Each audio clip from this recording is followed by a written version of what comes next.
हूं अर्पिता परमार और आप देख रहे हैं शहर का number 1 channel city news Muzaffarpur. और इसी के साथ मैं आप सभी दर्शकों का स्वागत करती हूं। आइए बढ़ते हैं आज की मुख्य खबरों की ओर। हेडलाइंस के प्रायोजक हैं नीलकमल एक्सक्लूसिव शोरूम। श्रावण की पहली सोमवारी को कोरोना को लेकर बंद किया गया बाबा गरीबनाथ मंदिर के मुख्य द्वार पर श्रद्धालुओं ने किया जल अर्पित। उत्पाद विभाग की टीम ने मोतीपुर स्थित ढाबे परिसर में छापेमारी कर टूरिस्ट बस से भारी मात्रा में शराब को किया जब्त। 1 घंटे की बारिश ने शहर को किया जलमग्न। जलजमाव से पूरा शहर हुआ जाम, लोग रेंगते नजर आए। और औराई प्रखंड के मनुष्यवाड़ा नदी में एक बच्चा की डूबने से हुई मौत। तो ये थी आज की मुख्य खबरें। अब खबरें विस्तार से। कोरोना को देखते हुए बंद किए गए बाबा गरीबनाथ मंदिर के मुख्य द्वार पर पहली सोमवारी पर भक्तों की भीड़ ने बाबा का जलार्पण किया। सावन की पहली सोमवारी है और बाबा गरीबनाथ मंदिर बंद है। बिहार सरकार के आदेश पर 6 अगस्त तक बिहार के तमाम मंदिर जो हैं वो बंद है। और इस वक्त मौजूद हूँ बिहार के सबसे प्रसिद्ध मंदिर गरीब स्थान मंदिर में। और देख सकते हैं कोरोना को लेकर जिला प्रशासन के द्वारा यहाँ बजाबते कोरोना प्रोटोकॉल के तहत ये बैनर लगाया गया है। मुख्य दरवाज़ा को पूरी तरीके से बंद रखा गया है। हालांकि सुबह से जो श्रद्धालु हैं वो लगातार आ रहे हैं और बाबा पे जलाभिषेक करने को काफ़ी कह सकते हैं। आप देखिए किस तरीके से आस्था लोगों का जुड़ा हुआ है बाबा गरीब स्थान से कि सड़क पर ही पूजा कर कर अपने घर लौट रहे हैं। तस्वीर में आप देख सकते हैं कि लगातार जो है वो सुबह 3 से 4 बजे से भक्त जो हैं वो लगातार यहाँ भक्तों का हुजूम उमड़ पड़ा है। भक्त जो हैं बाहर से ही जलाभिषेक कर अपने अपने घर लौट रहे हैं। आपको बता दें कि कोरोना के कारण लगातार पिछले 2 सालों से सावन के महीने में मंदिर बंद पड़ने के कारण भक्त को काफ़ी समस्या हो रही है बाबा का दर्शन करना। ऐसे में भक्तों के भीतर काफ़ी आक्रोश देखा जा रहा है। आप देख सकते हैं कि पूरा सड़क भक्तों से भरा हुआ है। और सुरक्षा के दृष्टिकोण से अगर हम बात करें तो सुरक्षा के दृष्टिकोण से पूरी तरीके से जिला प्रशासन के द्वारा भारी संख्या में पुलिस बल की तैनाती की गई है ताकि भक्तों पर अंकुश लगाया जा सके और भक्तों को मंदिर के भीतर नहीं घुसने दिया जाए। तो साफ तौर पे आप देख सकते हैं कि सावन की पहली सोमवारी है और पहली सोमवारी में सुबह 4 बजे से ही भक्तों का लगातार जनसैलाब उमड़ पड़ रहा है।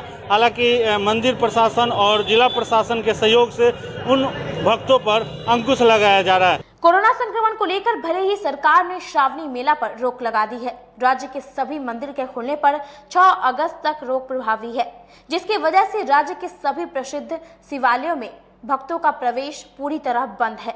लेकिन इन तमाम बंदिशों के बाद सावन की पहली सोमवारी को बंदिशों के बाद भी मंदिरों के बाहर भारी भीड़ उमड़ी। उत्तर बिहार के सबसे प्रसिद्ध मंदिर बाबा गरीबनाथ मंदिर में भी आज सावन की पहली सोमवारी पर शिव भक्तों की भारी भीड़ जुटी, जहां शिव भक्त कोरोना प्रोटोकॉल की तमाम बंदिशों को तोड़ते हुए मंदिर के मुख्य गेट पर ही जल चढ़ाए। वहीं मंदिर के बाहर उमड़ी भीड़ की वजह से आज पहले ही दिन प्रशासनिक व्यवस्था और उसकी तैयारी की धज्जियां उड़ी, जहां बेकाबू शिव भक्त लगातार मंदिर परिसर के बाहर ही जमे रहे। आपको बता दें कि बाबा गरीबनाथ मंदिर के मुख्य द्वार भक्तों के लिए बंद रहा, लेकिन भक्त मंदिर के द्वार बंद देख थोड़े मायूस दिखे। भक्तों की उम्मीद थी कि कम से कम मंदिर में भीतर जाने को मिलेगा, बाबा का पट बंद होगा तो वहीं पर जलाभिषेक करेंगे, लेकिन मुख्य द्वार बंद देखकर उदास हो गए। बावजूद इसके वहीं पर बाबा गरीब स्थान की जलाभिषेक कर पूजा अर्चना की। कुछ कहेंगे आज पहली सोमवारी है, जैसा कि आप देख सकते हैं इतने सारे श्रद्धालु हैं यहाँ पे, लेकिन किसी को भी मौका नहीं मिल पा रहा है जल चढ़ाने के लिए। जैसा कि बिहार सरकार ने अपना दिया था निर्णय लेकर कि कोई जल नहीं चढ़ेगा। सुबह में कुछ लोगों ने चढ़ाया था, उसके बाद भगदड़ भी हुआ, यहाँ तक लोग चढ़ा रहे थे, पर अब वो भी गेट लगा दिया गया है, नहीं चढ़ा पा रहे। इसका बहुत ज़्यादा अफसोस है, पर आरती के टाइम तक रुके हुए हैं क्योंकि संकल्प लेके आए हैं पहले जैसे तो घर जा नहीं सकते हैं बिना चढ़ाए। अच्छा, आप पहले से जल लेके आई हैं? जी। मंदिर बंद होने से काफी समस्या हो रही है आप लोग? जी काफ़ी समस्या तो हो रही है, लेकिन आरती के टाइम शायद खुलेगा तो मौका मिले इसके इंतजार में, नहीं तो फिर यहीं पे गेट पे ही चढ़ा के जाएंगे। लगातार पिछले 2 सालों से कोरोना के कारण मंदिर बंद पड़ा हुआ है, क्या कहेंगे आप? मंदिर बंद होने से एक तो जो भी श्रद्धालु हैं उनको दिक्कत होता ही है, और सावन का महीना है तो इसमें कुछ ज़्यादा ही दिक्कत होता है, क्योंकि लोग मानते नहीं है, वो तो आते ही हैं, प्रशासन को भी दिक्कत हो जाती है। आज पहला सोमवार, क्या कहेंगे भक्त हैं आप? क्या कहें, यहाँ पे मंदिर पट बंद है, हम लोग आए हैं दरबार में 12 से पूजा पाठ करके हम लोग जा रहे हैं बस। और क्या ये महिमा क्या भगवान का ऊपर का निर्णय है। देखिए जलाभिषेक कर पाए हैं? नहीं, अंदर घुसने नहीं दे रहे, बंदे पट बंद है, बाहर से ही अभिषेक किए और फिर हम लोग पूजा करके जा रहे हैं घर को। स्थिति है आज सुबह से आप स्थानीय दुकानदार हैं, क्या स्थिति है बाबा गरीब स्थान मंदिर के पास? बाबा के दरबार में सुबह 3 बजे से ही बहुत भीड़ की कतार लगी हुई है। भक्तों का भीड़ का संख्या बहुत ज़्यादा ही था सुबह में, और बाबा का पट बंद होने से सभी भक्त लोग परेशान हैं। बाबा इस कोरोना काल को जल्दी ही दूर करे कि हम लोग उनसे जाके अवश्य मिले, और इस कोरोना काल में हम लोग को कुछ ज़्यादा ही क्षति हो रहा है। फूल माला के व्यवसायी लोग और पर प्रसाद के दुकानदार लोग, सभी लोग को। बाबा के दरबार में आए, देख रहे हैं, अब यहाँ पे देख रहे हैं, डंडा पहले दिखा रहा है भाई, नहीं देखे हैं अभी, देखे ना आपके सामने ही ना। हम आए हैं यहाँ पे, मान लीजिए अभिषेक पाठक जी से बतिया रहे हैं। अब यहाँ प्रशासन के लोग, बाबा के दरबार में आप डंडा दिखाने का कोई मतलब नहीं है। आपको मान लीजिए ड्यूटी यहाँ मिला है, भीड़ भड़क्का ना हो, आप बोलने का मतलब, हम लोग भी संगठन चलाते हैं, लेडीज आप बोले तो बोले क्या। आज भक्त का क्या स्थिति है? बाबा गरीबनाथ मंदिर बिहार का प्रसिद्ध मंदिर है। भक्त बोलने का मतलब है कि बाबा के भक्तों का कमी नहीं है, लेकिन अभी कोरोना महामारी को देखते हुए मतलब इस पे जो रोक केंद्र सरकार और राज्य सरकार के द्वारा जनता के हित में जो फैसला लिया गया है उसका सम्मान करते हुए सभी लोग, मतलब मंदिर कमेटी है या कोई भी है, सभी लोग उसका सम्मान कर रहे हैं। भक्तों की भीड़ को काबू में रखने के लिए पुलिस प्रशासन की तरफ से व्यवस्था की गई थी। काफी संख्या में पुलिस के जवान और अधिकारी मौजूद किए गए थे। ये भक्तों को कतार में लगाकर मंदिर के मुख्य द्वार तक जाने दे रहे थे। गेट पर ज्यादा देर तक रुकने की अनुमति नहीं थी। जलाभिषेक कर फौरन जगह खाली करा दिया जा रहा था ताकि भीड़ अधिक ना हो सके। यहाँ पे हम बात करेंगे टाउन थाना के दरोगा, क्या स्थिति है, क्या झेलना पड़ रहा है आप लोगों को? भक्तों की काफ़ी भीड़ है और बड़े पैमाने पर पुलिस, महिला और पुरुष बल की तैनाती की गई है और काफ़ी भीड़ है। सुरक्षा के दृष्टिकोण से हम लोग जो है कि लगे हुए हैं, सुबह से ही लगे हुए हैं हम लोग। क्योंकि लगातार पिछले 2 सालों से सावन के समय में मंदिर बंद रह रहा है, तो उस स्थिति में किस तरह का आक्रोश भक्तों में देखा जा रहा है? समझाया जा रहा है, भक्तों को समझाया जा रहा है। बहुत सारे भक्त जो है कि मान भी गए हैं, कुछ लोग नहीं मानते हैं, तो उनको भी समझाया जा रहा है। कोरोना महामारी के बारे में बता के जो है कि उनको समझाया जाता है। आपको बता दें कि हर साल 12 लाख से अधिक भक्त पहलेजा घाट से जल भरकर और कांवड़ लेकर करीब 100 किलोमीटर की दूरी पैदल तय कर बाबा गरीबनाथ पर जलाभिषेक करते हैं, लेकिन पिछले साल भी भक्त इससे वंचित रह गए थे। इस साल भी कांवड़ लेकर भक्त नहीं आए हैं। मंदिर के पुजारी अभिषेक पाठक ने बताया कि इस बार भी मंदिर के पुजारी ही बाबा का पूजा आरती करेंगे। सोमवार की रात बाबा का महाश्रृंगार और महाआरती किया जाएगा, लेकिन इसमें भक्तों के आने पर मनाही रहेगी। सरकार का 6 अगस्त तक का गाइडलाइन है कि मंदिरों को बंद रखना है। अगले आदेश में जो निर्णय लिया जाएगा उसका अनुपालन करेंगे। देखिए, आज कोरोना पे ये देखने को मिल रहा है आस्था भारी पड़ा, लेकिन उसमें कम से कम सरकार से या यहाँ के जो लोकल प्रशासन हमारे डीएम साहब महोदय हैं, उनसे ये हम लोग अनुरोध कर रहे हैं कि जो लोग वैक्सीन ले लिए हैं उनको कम से कम दर्शन करने का इजाज़त दिया जाए, ताकि हम लोग गरीब ब्राह्मण हैं, यहाँ के छोटे छोटे दुकानदार लोग हैं जिनका दाल रोटी भी चलता रहे। ये सरकार से भी मेरा आग्रह है, लेकिन अब जैसा सरकार का गाइडलाइन है उस हिसाब से हम लोग कर रहे हैं। पूरे मंदिर को बंद है, बाहर से पब्लिक आ रहे हैं जिनको हम रोक नहीं सकते, रोक नहीं पा रहे हैं। रोकने के कारण आज ये हुआ कि सुबह भगदड़ हो गया और पूरा पैर और हम लोग का डैमेज हो गया, लेकिन फिर भी हम लोग भीड़ पर नियंत्रण के लिए पुलिस प्रशासन के पदाधिकारी लोग भी हम लोगों के साथ थे, पूरे ड्यूटी पर तैनात थे, सब कोई ने मिलकर हम लोग रोक लिया। ये बाबा का असीम कृपा है, लेकिन आस्था बढ़ती जा रही है दिन पर दिन, बीमारी से लोग नहीं घबरा रहे हैं। और सबसे बड़ी बात है कि सरकार से मेरा ये भी कहना है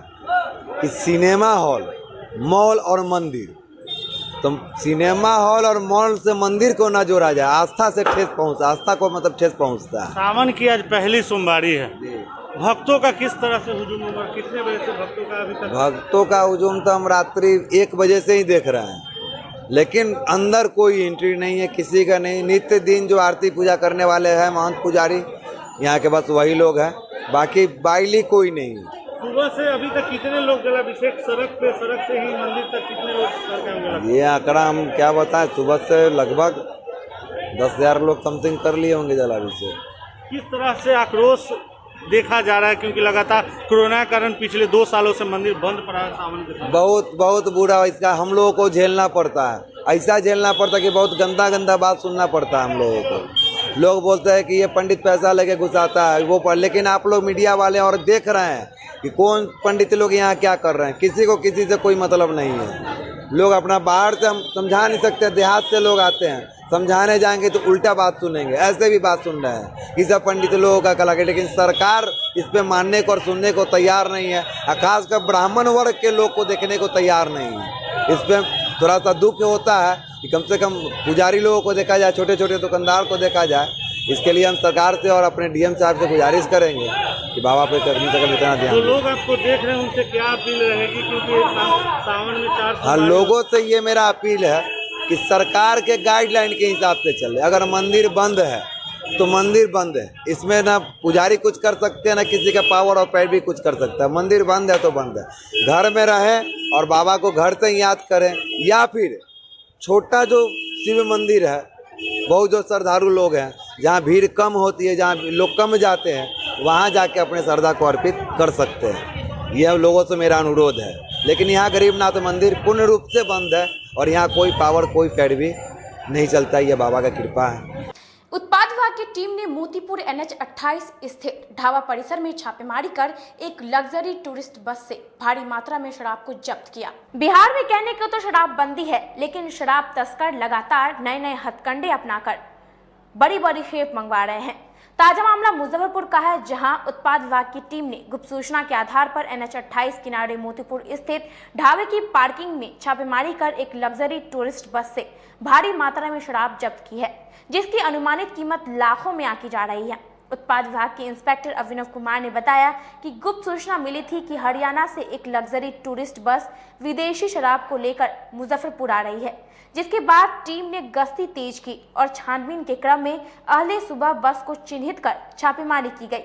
बस के तहखाने से शराब की खेप बरामद की गई।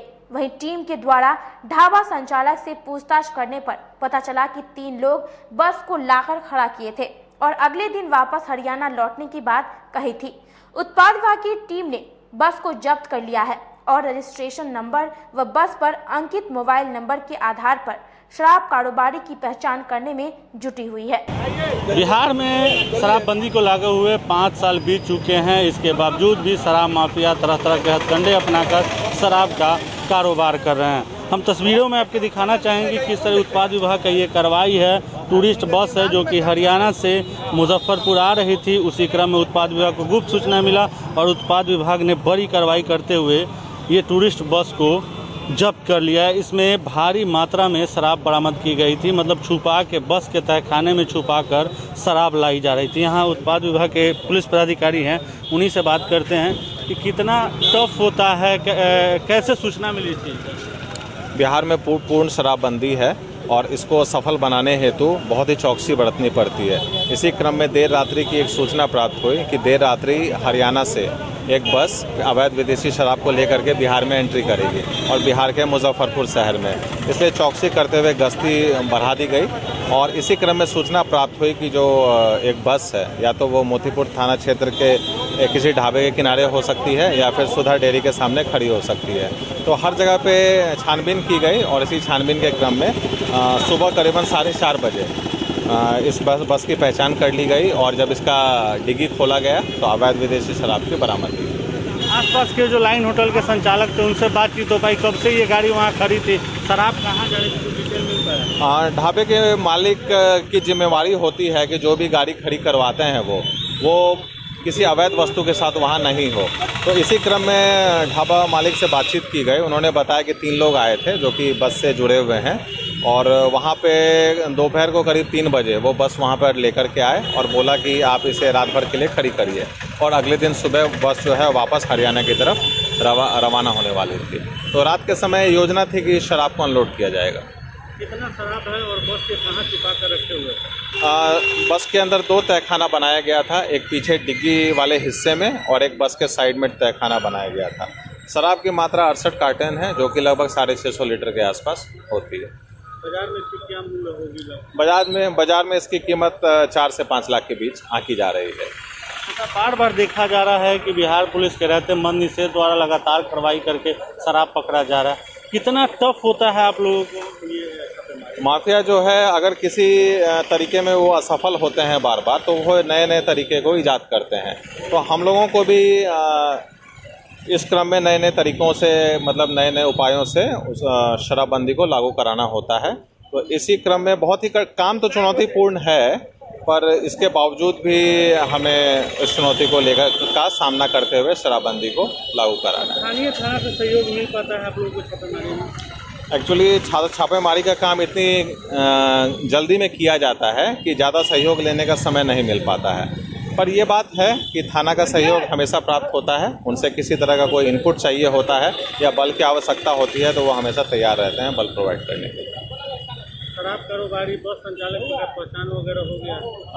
बस पे अंकित है कि माँ भवानी ट्रेवल्स का ये बस है और मोबाइल नंबर भी अंकित है बस की बॉडी पे। उसी आधार पे हम लोग छानबीन को बढ़ाएंगे और ढाबा के मालिक से भी पूछताछ किया जाएगा कि आप पहचान करिए कि कौन व्यक्ति आया था, वो किस गांव का है।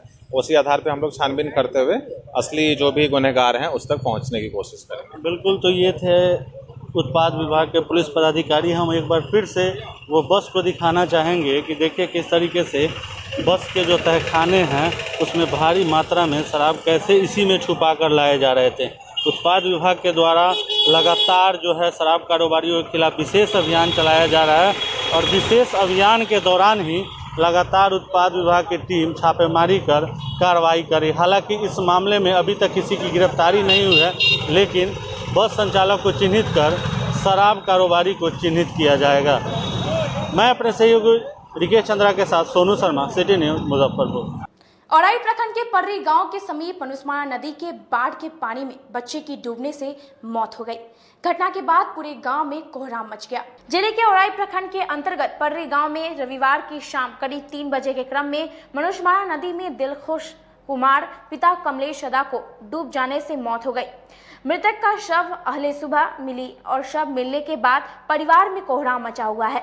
वहीं परिजन का कहना है कि 3 बजे के क्रम में बच्चा पुल के पास अकेले खेल रहा था।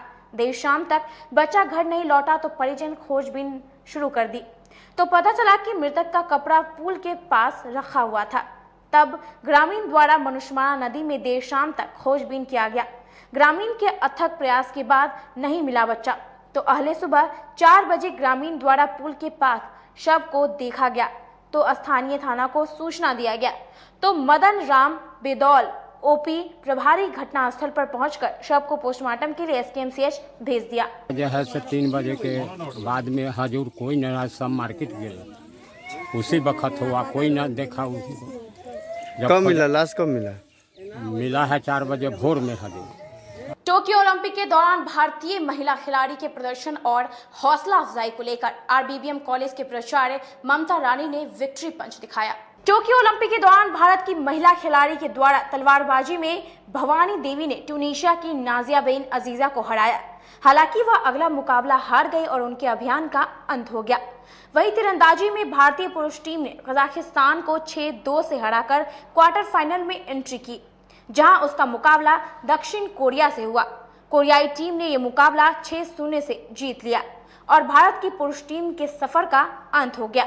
वहीं ओलंपिक के पहले दिन ही भारत को वेट लिफ्टिंग में रजत पदक दिलाने वाली मीराबाई चानू की सफलता को लेकर सोमवार को जिले के महिला महाविद्यालय आरबीबीएम कॉलेज में महिला खिलाड़ियों और शिक्षिकाओं ने प्राचार्य डॉक्टर ममता रानी के साथ मीराबाई चानू के लिए प्रधानमंत्री नरेंद्र मोदी के आह्वान पर चेयर फॉर टोक्यो ओलंपिक को लेकर विक्ट्री पंच दिखाते हुए उन सभी खिलाड़ियों के लिए हौसला अफजाई की जो कि ओलंपिक में भारत का प्रतिनिधित्व कर रहे हैं। वहीं आरबीबीएम कॉलेज के प्रिंसिपल डॉक्टर ममता रानी ने बताया कि इस बार के ओलंपिक टीम में भारत की ओर से जीत की संभावनाएं इसलिए भी ज्यादा है क्योंकि महिला खिलाड़ियों की संख्या ज्यादा है। उन्होंने कहा कि जिन बच्चियों को आप लोग कोख में ही मार देते हैं वह आपके देश के लिए सोना ला रही है, इसलिए बालिका भ्रूण हत्या रोकें। बालिका शर्म नहीं, देश के लिए गर्व है। हम लोगों ने चीयर फॉर टोक्यो ओलंपिक ये एक कार्यक्रम किया है। हमारे कॉलेज की बच्चियां, हमारे कॉलेज की सभी शिक्षिकाएं इस बात से बहुत खुश है कि ओलंपिक में पदक का पहला खाता एक भारतीय महिला ने खोला है।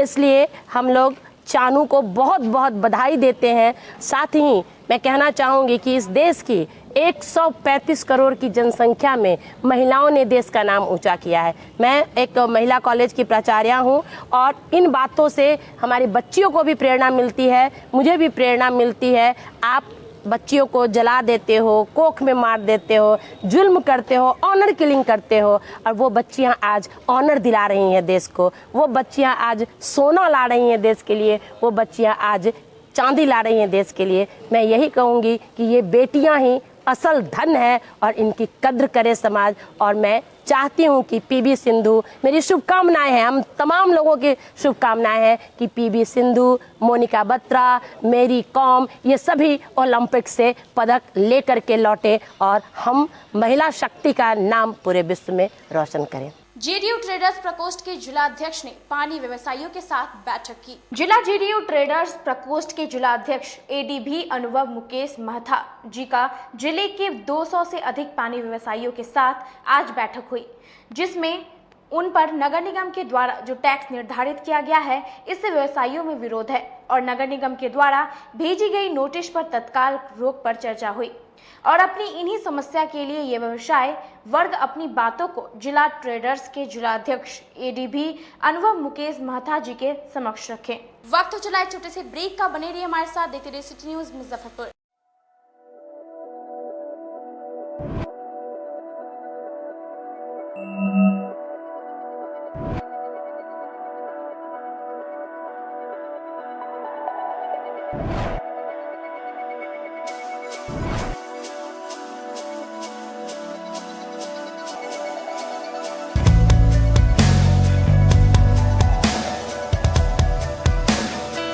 अब आ गया है आपके अपने शहर में उत्तर बिहार का पहला नीलकमल एक्सक्लूसिव शोरूम। नीलकमल इंडिया की फेवरेट फर्नीचर ब्रांड है। इस कंपनी के सभी रेंज एक ही छत के नीचे आपको मिलेगी। होम फर्नीचर, ऑफिस फर्नीचर की सभी रेंज यहाँ पे उपलब्ध है। कंपनी का एक्सक्लूसिव शोरूम होने के कारण 40% तक की विशेष छूट यहाँ मिल रही है। इसके अलावा 0% इंटरेस्ट के साथ बैंक से फाइनेंसिंग की भी सुविधा उपलब्ध है।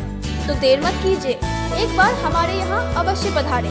हमारा पता है Mithanpura, Narayanpur road, opposite to Vaishali management college और हमारा कॉन्टैक्ट नंबर है 9334900888 और 7004320380। नॉर्थ बिहार का पहला एक्सक्लूसिव शोरूम मुजफ्फरपुर में यूए एसोसिएट के सौजन्य से नीलकमल का एक्सक्लूसिव शोरूम खुला है और आप लोगों से यही भी निवेदन है कि एक बार इस शोरूम में आइए और इसके विस्तृत रेंज को देखिए, जो कि एक अच्छे रेंज के साथ एक अच्छी कीमत के साथ आपको मिलेगा। तो एक बार हम लोगों को आप सेवा करने का मौका दें। ब्रेक के बाद एक बार फिर से आपका स्वागत है। आइए बढ़ते अगली खबरों की ओर। 1 घंटे की बारिश ने पूरे शहर को पानी किया। भारी जलजमाव के कारण जाम की स्थिति उत्पन्न हो गई, लोग रेंगते नजर आए। सोमवार की दोपहर शहर में हुए 1 घंटे की बारिश ने लोगों को गर्मी से निजात दिलाया। वहीं शहर में जलजमाव और जाम की समस्या के निदान नहीं होने के कारण शहरवासी दिन भर परेशानियों का सामना करना पड़ा। थोड़ी देर की बारिश से शहर के विभिन्न मार्गों पर लगे जलजमाव से लोगों को घंटों जाम में फंसना पड़ा। वहीं सड़कों के किनारे पर बेतरतीब तरीके से खड़े वाहनों और जाम नालों के कारण यह समस्या गंभीर होती जा रही है। सदर अस्पताल चौराहे पर जलजमाव और जाम की समस्या से राहगीर दिन भर परेशान होते रहे। व्यस्ततम बाजार में दिन भर हर घंटे लगने वाले जाम की समस्या से निजात के लिए कोई ठोस कदम नहीं उठाए जा रहे हैं। शहर के मोती झील, कल्याणी चौक, भगवानपुर, ब्रह्मपुरा सहित कई चौराहों पर कई बार जाम लगा। इसके चलते शहर में वाहन रेंगते रहे। सबसे अधिक परेशानी बाइक चालकों को हुई। एम्बुलेंस भी कुछ देर जाम में फंसी रही। लोगों का कहना था कि अब तो यहाँ भी जगह जगह जाम लगने से परेशानी बढ़ती जा रही है और जिम्मेदार इस समस्या के प्रति उदासीन रवैया अपनाए हुए हैं। जाम की समस्या से राहगीरों को निजात दिलाने के लिए पुलिस प्रशासन की तरफ से अतिक्रमण हटाने का कई बार अभियान चलाए गए, लेकिन समस्या जस की तस बनी हुई है। रोड के किनारे फुटपाथ पर ही लोग आधे तिरछे वाहन खड़ी कर देते हैं। इससे वाहनों को आने जाने में परेशानी तो होती ही है, साथ ही यातायात जाम की भी समस्या पैदा होती है। शहरवासी का कहना है कि पूरे शहर में कहीं पर भी वाहन पार्किंग की व्यवस्था नहीं है। इस कारण लोग सड़कों के किनारे पर वाहन खड़ी करते हैं, इससे जाम लग जाता है। अतिक्रमण के कारण पैदल चलना भी कठिन हो गया है, साथ ही जलजमाव से दुर्घटना की भी आशंका बनी रहती है। शहर का स्थिति बिल्कुल खराब हो गया है। बार बार प्रशासन का दावा है कि सारा नाली की सफाई हो गई है, कहीं पानी नहीं लगेगा, लेकिन पता नहीं प्रशासन के लोग जब रोड पर चलते हैं तो उनको रोड नज़र आता है कि नहीं आता है। मुजफ्फरपुर की जनता का दुख उनको नज़र आता है कि नहीं आता है। पूरा महिलाएं बच्चे सभी गाड़ी में हैं, जो अभी निकलते हैं पानी में गिर रहे हैं। कहीं कोई सुविधा नहीं, नाला खन दिया तो उसको बंद नहीं कर रहे हैं। इस तरीक़ा से जल जमाव की स्थिति है। कागज़ पर नहीं, हम प्रशासन से मांग करते हैं कि रोड पर काम होना चाहिए, जगह पर काम होना चाहिए, जिससे कि लोगों को पानी जो बरसात में जो है पानी जमा नहीं हो और लोगों को इससे निदान मिल सके। यहाँ तक कि पूरा कलेक्ट्रेट डूब रहा है। कलेक्ट्रेट के चारों तरफ पानी ही पानी है। इधर रजिस्ट्री में जाइए, DTO में जाइए, सारा पानी रोड पर है। आप फिर भी कह रहे हैं कि पानी नहीं लग रहा है। जाम की समस्या थी। जाम का जो समस्या है पूरे शहर, हम पहले भी बता चुके हैं, कई बार कह रहे हैं कि जो भी है ट्रैफिक का स्थिति बहुत खराब है। अनट्रेंड सिपाहियों को लगा गया है। अनट्रेंड सिपाहियों की वजह से समझिए कि पूरा शहर अस्त व्यस्त है। कि निगम और नगर विधायक दोनों की लापरवाही साफ तौर पर झलक रही है। ये कभी मेयर हटाओ, कभी उप मेयर हटाओ, अविश्वास प्रस्ताव लाओ, कभी विश्वास प्रस्ताव लाओ, इसी में लगे हैं। शहर की जनता किस प्रकार से उन्हें कठिनाइयों का सामना करना पड़ रहा है। कोई ऐसा सड़क नहीं है जहां जल जमाव नहीं होता है, कोई ऐसा सड़क नहीं है जहां जाम की स्थिति नहीं बनी होती है। वन वे ट्रैफिक सिर्फ नाम का है, कहीं वन वे ट्रैफिक का पालन नहीं हो रहा है। इस पर जिला प्रशासन को संज्ञान लेना चाहिए। एक और जहां आज देख सकते हैं कि इसी शहर में कमिश्नर भी बैठते हैं, DM भी बैठते हैं, SSP भी बैठते हैं, और तब यह जाम की स्थिति है। आखिर प्रशासन कहाँ खोया है? आखिर प्रशासन की ये जिम्मेवारी बनती है कि वो जाम नहीं लगे। ये निगम प्रशासन की जिम्मेवारी बनती है कि अगर जल जमाव होता है तो उस नाले की प्रॉपर सफाई हो, वहाँ जहाँ इंक्रोचमेंट हो उस इंक्रोचमेंट को हटाया जाए। लेकिन समरनाले में संत रविदास महासंघ के सदस्यों ने अपनी 8 सूत्री मांगों को लेकर धरना दिया। 8 सूत्री मांगों को लेकर सोमवार को समरनालय स्थित धरना स्थल पर संत रविदास महासंघ द्वारा 1 दिवसीय धरना दिया गया। धरना के दौरान महासंघ के कार्यकर्ताओं द्वारा जिला प्रशासन के विरोध में जमकर नारेबाजी की गई। वहीं धरना को संबोधित करते हुए राष्ट्रीय अध्यक्ष रंजीत कुमार ने कहा कि 8 सूत्री मांगों को लेकर धरना का आयोजन किया गया है। प्रमुख मांग है कि कांटी प्रखंड के अंतर्गत सादातपुर पंचायत के वार्ड संख्या 4 स्थित दलित बस्ती में पहुंच पथ निर्माण को लेकर कई पदाधिकारियों को शिकायत की गई, लेकिन किसी भी स्तर पर कोई प्रयास नहीं किया गया है। बस्ती में लगभग 1000 से 1200 लोग निवास करते हैं। उनके घर में शादी या अन्य समारोह में आने जाने वाले लोग काफी परेशानी का सामना करना पड़ता है। वहीं बाढ़ के समय सादातपुर पंचायत के कई गांव पानी की चपेट में आ गए थे, जिसमें अभी तक बाढ़ पीड़ितों को मुआवजा की राशि का भुगतान नहीं किया गया है, जिसमें बाढ़ पीड़ितों की परेशानी बढ़ी हुई है। यदि हमारी मांगे जल्द से जल्द पूरी नहीं की जाती है तो आगे चरणबद्ध आंदोलन किया जाएगा। सूत्री मांगों को लेकर हम लोग धरना दे रहे हैं, जिसमें हमारी जो मांग है वो कांटी प्रखंड अंतर्गत सादातपुर पंचायत के वार्ड संख्या 4 में लगभग 350 परिवार निवास करते हैं, जहां पे 1000 से 1200 की आबादी है। वहां पे एक सरकारी विद्यालय और आंगनबाड़ी केंद्र अवस्थित है। इसके बावजूद आज़ादी के 74 साल बीत जाने के बाद भी वहां के बस्ती में आज तक पहुंच पथ का निर्माण नहीं हुआ। इसके विषय में अभी तक कई बार हम लोग जिला अधिकारी से लेकर प्रधानमंत्री तक कई बार लिख चुके हैं, पत्राचार कर चुके हैं। इसके बावजूद अब तक वहाँ पे लगभग 350 परिवारों को पैदल जाना पड़ता है। अगर वहाँ पे किसी का देहांत हो जाए तो लाश 4 आदमी कंधे पर लेकर नहीं जा सकता है। तो इतनी दुर्दशा में आज़ादी का क्या महत्व, इसलिए हम लोग आज संत रविदास महासंघ के बैनर तले धरना प्रदर्शन कर रहे हैं। साथ ही जो बाढ़ पीड़ित है उनको 6-6 हज़ार रुपये जो मिलनी थी वह भी अभी तक नहीं भुगतान किया गया है। वह बाढ़ जो आती है तो हमारी मांग है कि कलवारी से लेकर दादर तक एक बांध का निर्माण किया जाए। वह जो अनुसूचित जाति जनजाति के ऊपर जो अत्याचार होता है तो ये लोग जब जाते हैं थाने तक तो जल्दी इनका आवेदन नहीं लिया जाता है, अगर लिया जाता है तो कार्रवाई नहीं होती है। तो हमारी प्रशासन से मांग है कि जो दलित उत्पीड़न होता है तो उत्पीड़नकर्ता के ऊपर त्वरित कार्रवाई हो ताकि पुनः इसकी पुनरावृत्ति न हो। इन्हीं सब मांगों को लेकर आज हम लोग धरना दिए हैं। कारगिल विजय दिवस को लेकर एक प्रयास मंच के द्वारा श्रद्धांजलि सभा का आयोजन किया गया। इस दौरान शहीद हुए सैनिकों की आत्मा की शांति के लिए 2 मिनट का मौन रखा गया। कारगिल विजय दिवस के अवसर पर सोमवार को एक प्रयास मंच के द्वारा श्रद्धांजलि सभा का आयोजन किया गया। श्रद्धांजलि सभा के दौरान शहीद हुए वीर सैनिकों के प्रति 2 मिनट का मौन रख श्रद्धांजलि अर्पित की गई।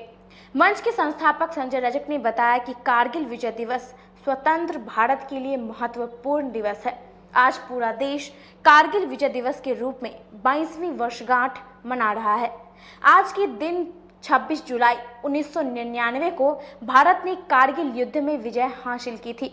इस युद्ध के दौरान 527 सैनिकों ने अपने जीवन की बलिदान दी।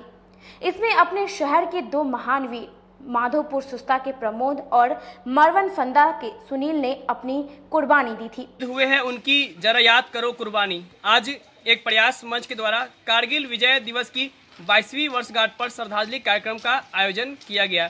आज ही के दिन 26 जुलाई 1999 को भारत ने कारगिल युद्ध पर विजय हासिल प्राप्त की थी और आज का दिन पूरे देश के लिए महत्वपूर्ण दिवस है। और इस युद्ध के दौरान अपने देश के 527 सैनिक की शहीद हो गए थे, जिसमें अपने शहर मुजफ्फरपुर के 2 महान वीर सपूत माधोपुर सुस्ता के प्रमोद और मरवन फंदा के सुनील कुमार ने भी अपनी जान गंवा दी थी और इसकी शहादत को भुलाया नहीं जा सकता है। आज अपने शहर मुजफ्फरपुर वासियों के लिए भी आज गर्व का दिन है कि अपने शहर के दो जवान शहीद हो गए थे। आज श्रद्धांजलि कार्यक्रम में सभी लोगों ने शहीद हुए सैनिकों के नाम पर एक दिया शहीद के नाम जलाकर सभी लोगों ने सशक्त नमन किए। आज के लिए बस इतना ही। कल फिर हाजिर होंगे कुछ नई खबरों के साथ। तब तक के लिए मुझे और मेरी पूरी न्यूज टीम को दीजिए इजाजत। नमस्कार।